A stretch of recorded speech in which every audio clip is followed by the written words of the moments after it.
We're two college roommates named Bobby and Dan who studied theater and got a touring van for a children's theater show that we cannot tell you about because we don't want to get sued.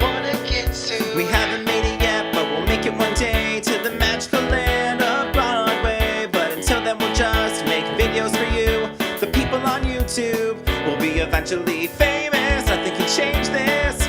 Look out, we're coming your way. Eventually famous, we're gonna tape us. Let's see what we have to say today. I didn't mean to do that. That's where the climax is. I didn't even mean to do that. Give us like an hour and a half, I'm gonna say, because there's the giant church on campus, and we would sit in the front row.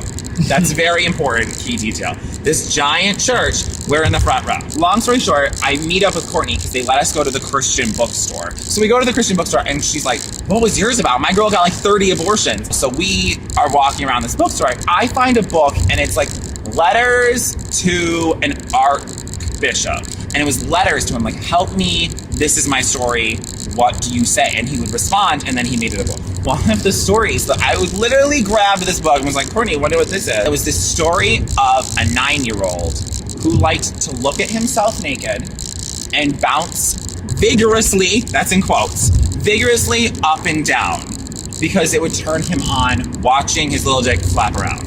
Like, that's the shit that I opened up to. Courtney and I start laughing, and we just keep reading it over and over again. And then we decide to look up from the book. Everyone's gone.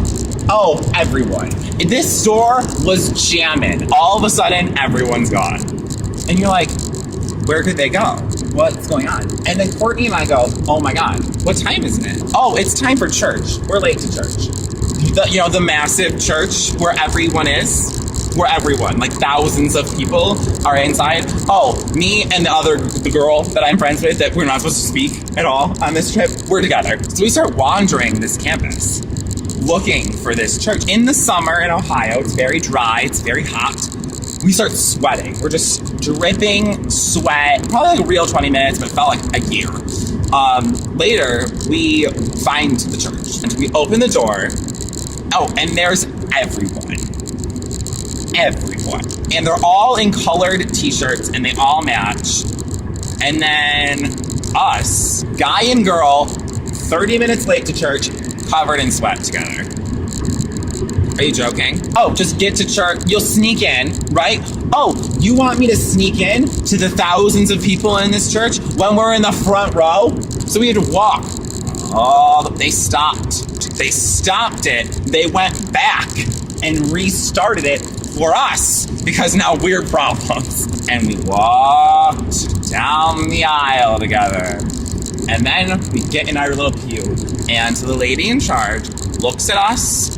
She stared at us and was like, I will talk to both of you later. As if she just heard, let me think of a biblical reference. She just heard the town scream, we want, I don't remember his name. We want not Jesus. We want the mass murderer. Do you know what story I'm talking about? Judas? No, it wasn't Judas.